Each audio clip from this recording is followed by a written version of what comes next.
Your last name and ID, right?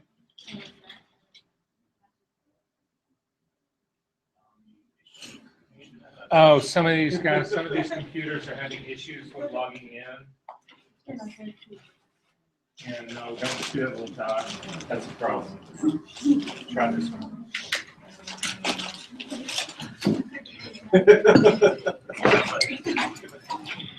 All right, does everybody have, well, not yet. Here, and then log into that, and then under his name, last name, and then digital file. I'm not open. Go ahead and open up that session. What session? The session. I don't have the file. Wait, where are they? I told you guys. Oh. So I think it's this. It's right here. So log in with your name there.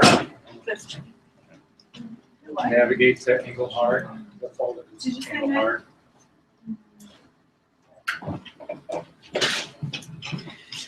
There.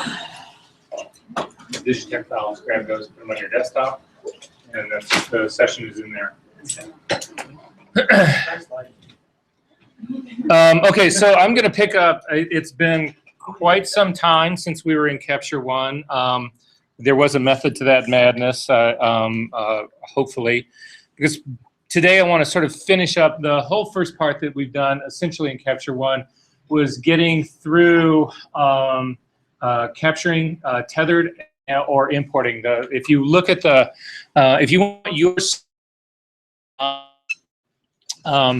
come up to, actually I'll do this with you, come up to the Windows file menu at the top, the window menu, and come down under Workspace and come down under Simplified Tethered Capture.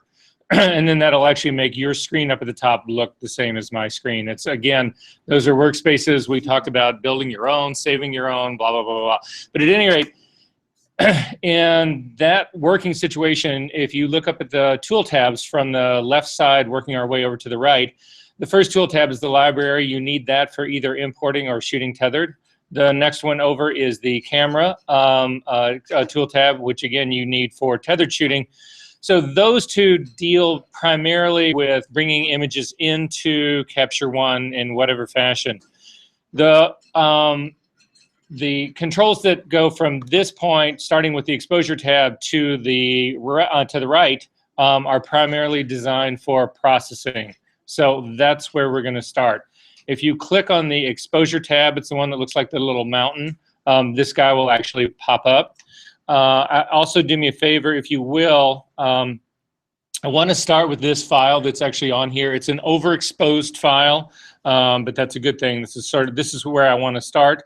To make sure that your sorting order is the same as mine, there's two places that you can actually do sorting from. If you do under the View menu Sort, you will actually see that there's this is how you can sort by. It's this whole list of things right here. I've got name on mine is actually, thanks, how this is being sorted. That's not the only place that you can do it from, though. What most people do is the double arrow, the up and down arrow that's sitting right over your thumbnails. This is where most people do it from.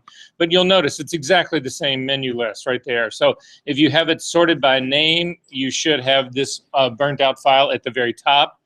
It's possible if you click on name a second time that you do a reverse order